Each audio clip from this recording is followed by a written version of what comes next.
ମୁଁ ଗୋଟେ କଥା କହିଦଉଛି ଯେ ପୁଲିସ କେବେ ବି କିଏ ବି ଭଗବାନ କହିପାରେ ଯେ କାଲି ସକାଳେ କଣ ହେବ ଏଠି ଗୋଟେ ଘଟଣା ଘଟିଲେ ପୁଲିସ ଦୃଢ଼ ଆକ୍ସନ ନେବ ଏଠି ଆମେ ଗ୍ୟାରେଣ୍ଟି ଦେଇପାରିବୁ ଆମେ କାଲି ସକାଳେ ତମ ଡ୍ରାଇଭର ଭାଇକୁ ଛକରେ କିଏ ବାଡ଼ ପିଟା ନ ହେବ ସେଇଟା ସେଠି ଯଦି ଆମେ ଯଦି ଆମେ କରିଦବା ଆମେ ଭଗବାନ କହୁଛୁ ଏମାନଙ୍କୁ ଯିଏ ବି ଦୋଷୀ ଅଛି ସିଏ ନୁହଁ ଗୋଟେ କର୍ପୋରେଟର ଆସିକି ଯୁକ୍ତି କୌଣସି ହାଲତରେ ତାଙ୍କୁ ଛଡ଼ାଯିବ ନାହିଁ। ଭାବୁଛି 25 ସାର୍ ଦିନ ଦିପରେ ବନ୍ଧୁକ ଦେଖେଇବେ ସ୍କର୍ପିଓରେ ଆସିକି ହ୍ୱାଟ ଇଜ ଦିସ୍ ଆମେ ଏଇଟା ଯଦି ସମସ୍ତେ ଯଦି ଫୁଲ ମାଇଣ୍ଡରେ ବସିବା ଆମେ ସାର୍ ଆଉ କିଛି ଅଛି ଆମେ ଯଦି ଏଠୁ ନ ଯିବୁ ସେ ଲୋକମାନଙ୍କୁ କେମିତି ରାଉଣ୍ଡ ଅପ୍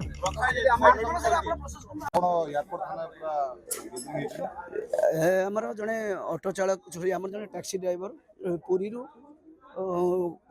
ଏୟାରପୋର୍ଟ ଆସୁଥିଲେ ଏୟାରପୋର୍ଟ ଛକରେ ଗୋଟେ ସାଧାରଣ ଗୋଟେ ବାଇକ୍ ବାଲା ରଙ୍ଗରେ ଯାଇକି ଆକ୍ସିଡେଣ୍ଟ କରିଥିଲା ଗୋଟେ ସାଧାରଣ ଦୁର୍ଘଟଣା ହେଇଥିଲା ଦୁର୍ଘଟଣା ଉତ୍ତତ ହେଇ କିଛି ଯୁବକ ପ୍ରଥମେ ଆକ୍ରମଣ କରିଥିଲେ ତାପରେ ପ୍ରତି ଆକ୍ରମଣରେ ଆମେ କିଛି ଭାଇମାନେ ଯାଇକି ବୁଝାବୁଝି କଲା ପରେ ସେ ଠେଙ୍ଗା ରଡ଼ ଆଉ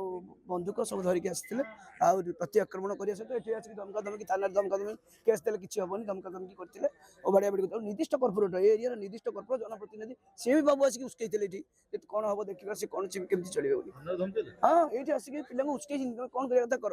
ଏଠି ନିର୍ଦ୍ଦିଷ୍ଟ କର୍ପୋରେଟର ବି ଆସିଛି ଜନପ୍ରତିନିଧି ହେଇକି 25 ବର୍ଷ ଶାସନ ଭାବୁଛନ୍ତି ସେ ଭାବୁଛନ୍ତି ଆମ ଏ ଶାସନ ଅଛି ବୋଲି ଆଉ এই নির্দিষ্ট এরিয়ার কর্পোরেটর এটা ইয়ে কাম করছে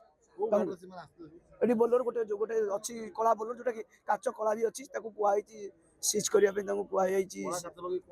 ସେ ତା ଭିତରେ ସେ ଅସ୍ତ୍ର ବସ୍ତ୍ର ମାରଣାସ୍ତ୍ର ରଖିଥିଲା ଆମେ ତ ପୁଲିସଙ୍କୁ କହିଛୁ ସିଜ୍ କରିବା ପାଇଁ ବା ତାଙ୍କୁ ଇଏ କରିବା ପାଇଁ କରିଛୁ 5-6 ଜଣଙ୍କୁ ମାରାମାରି କରିଛନ୍ତି ମାନେ ପ୍ରବଳ ବାଡ଼େଇଛନ୍ତି ନିର୍ଦ୍ଦିଷ୍ଟ ଦଳ ଆମେ କହିବୁନି ଆମେ ଖାଲି କହୁଛୁ ନିର୍ଦ୍ଦିଷ୍ଟ ଦଳ ତାର ପୁଲିସ ଖଲାସ କରିବ ନା କୋଉ ଦଳ ନିର୍ଦ୍ଦିଷ୍ଟ 25 ବର୍ଷ ଶାସନ କିଏ କରିଥିଲା ମୁଁ ସେଇ ଦଳ କହୁଛି ବାସ୍ ସେଇ ନିର୍ଦ୍ଦିଷ୍ଟ ଦଳ ନିର୍ଦ୍ଦିଷ୍ଟ ତାଙ୍କର ମନରୁ ବୋଇନି ଭାବୁଛନ୍ତି କ'ଣ ଜନତାକୁ ହାତ ରହିଲେ ଜନତାକୁ ହାତ ନ ଦେଖିଲେ କ'ଣ ପରିସ୍ଥିତି ହୁଏ ସେ ଆଜି ଦେଖନ୍ତୁ କ'ଣ হবে ମୁଁ ବାରମ୍ବାର ବି କହିଛି ସେ ଭୁଲି ନାହାନ୍ତି ସେ ଭାବୁଛନ୍ତି ଆମେ ବର୍ତ୍ତମାନ ଅଛୁ ଏବେ ବି ଅଛୁ ନହେଲେ ଏମିତି ଦିନ ଦି ପରେ ଗୋଟେ ବେଳେ ସେ ଆକ୍ରମଣ କରିନଥିଲେ ଆଉ ଆକ୍ରମଣ କରିବା ମୋ କହିବା କଥା ଆକ୍ରମଣ ଆକ୍ସିଡେଣ୍ଟ ସରକାର ଇନ୍ସୁରାନ୍ସ କରିଛି ଯେକୌଣସି ଦୁର୍ଘଟଣା ହେଉଛି ସରକାର ଇନ୍ସୁରାନ୍ସ କରିଛି ଆଉ ତା ପାଇଁ ଅଛି ଆଉ ତମେ କେଉଁ ହିସାବରେ ତମେ ରଡ଼ ଆଣିକି ଡ୍ରାଇଭର ମାନଙ୍କୁ ତମେ ଭାବୁଛ ସିଙ୍ଗିଲ ଅଛନ୍ତି ବୋଲି ତାଙ୍କୁ ମାରିବ ତମ ଏରିଆରେ ସିଙ୍ଗିଲ ଆସିକି ମାରିବ ତେଣୁକରି 4-5 ଜଣ ଖଣ୍ଡେ ହେଇଛନ୍ତି ବହୁତ ଜୋର ଅବଶ୍ୟ ଭିଡ଼ିଓ ମାଧ୍ୟମରେ ଆପଣ ଦେଖିବେ କିଭଳି ଆକ୍ରମଣ କରୁଛନ୍ତି ପୋଲିସ ପ୍ରତିଶ୍ରୁତି ଦେଉଛି ଯେ ଆମେ ତାଙ୍କୁ ଇଏ କରିବୁ ଆମେ ଚାହୁଁଛୁ ସିଆ ସହିତ ଯେଉଁ କର୍ପୋରେଟର ଆସିକି ଏଠି ପ୍ରୋତ୍ସାହନ ଦେଇଛି ସିଏ ବି ଆରେଷ୍ଟ ହଉ ନହେଲେ ଆମେ ଯଦି ଆଜି ନ ହେବ ବାଧ୍ୟ ହବୁ କାଲି ରାଜରାସ୍ତାକୁ ସବୁ ଜାଗାରେ ଅଟୋ ରଖିଦେବୁ ପୁରା ଟୋଟାଲ ସବୁ ଯେତେ ଅଟୋ ଅଛନ୍ତି ଓଡ଼ିଶାରୁ ଆସିବୁ ସବୁ ଅକଚକ ବନ୍ଦ କରିବୁ ଏବେ ବର୍ତ୍ତମାନ ଫରୱାର୍ଡ ନହେଲା କିଛି ଅସୁବିଧା ନାହିଁ ଆମେ ଖଟିକିଆ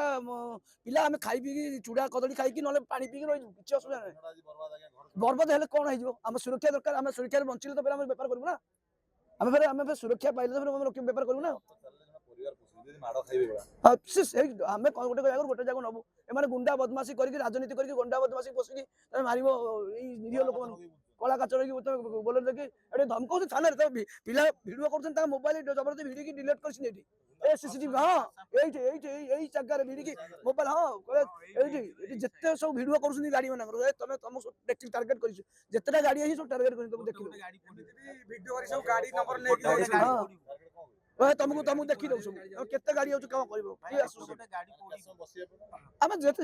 ଫରୱାର୍ଡ ନ ହେବେ ଫରୱାର୍ଡ ହେବେ ଯିଏ ଯୋଉ ନିର୍ଦ୍ଦିଷ୍ଟ କର୍ପୋରେଟର ଯଦି ନ ଆସିବ ସେ ତାକୁ ଆରେଷ୍ଟ ନ ହେବ ବାଧ୍ୟ ହେବେ ଡିଜି ଅଫିସ ପର୍ଯ୍ୟନ୍ତ ଯିବି ଏଠୁ ପିଲାଙ୍କୁ ନେଇକି ଡିଜି ନହେଲେ ଅନଶନ କରିବି ଯେ ପର୍ଯ୍ୟନ୍ତ ଆରେଷ୍ଟ ନ ହେଇଛି ତାଙ୍କୁ ଛଡ଼ାଯିବ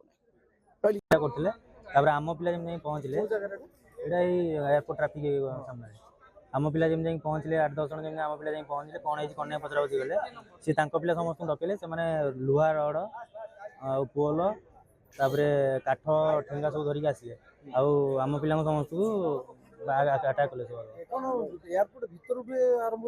ସବୁ ନା ଭିତରୁ ନୁହଁ ବାହାରୁ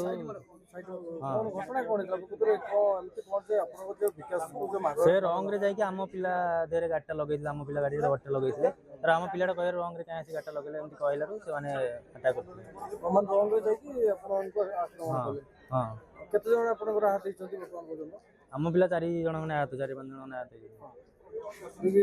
ମାନେ କଣ କେତେ ଜଣ ସେ ଆସିଥିଲେ, କୋଉ ଗୁଣ୍ଡା ଶ୍ରେଣୀର ଥିଲେ ନା? ହଁ ସେମାନେ 3ଟା ଗାଡ଼ିରେ ପାଖାପାଖି 9-10 ଜଣ ଆସିଥିଲେ। ସେମାନେ 3ଟା ଗାଡ଼ିରେ ଆସିଥିଲେ। ଯାହାକୁ ପାଇଲେ ତାକୁ ସେମାନେ ଫାଷ୍ଟ ଗୋଟେ ପିସିଆର ଯେତେବେଳେ ସାଇରନ୍ ଦେଇକି ଆସିଲା, ତାଙ୍କର ଗୋଟେ ଗାଡ଼ିରେ 4 ଜଣ ବସିକି ପଳେଇଲେ। ତାପରେ ଆଉ ଯେତେବେଳେ ଏପଟେ ତାଙ୍କୁ ଗୋଡ଼େଇକି ଆସିଲା ପିସିଆର, ଆଉ ଯେତେବେଳେ 2ଟା ପିସିଆର ହେଲା 2 ଜଣଙ୍କୁ ଧରିଲା, ଆଉ ସବୁ ଦୌଡ଼ିକି ପଳେଇଲେ ଗଙ୍ଗନର ଭିତରକୁ ପଶି ପଳେଇଲେ।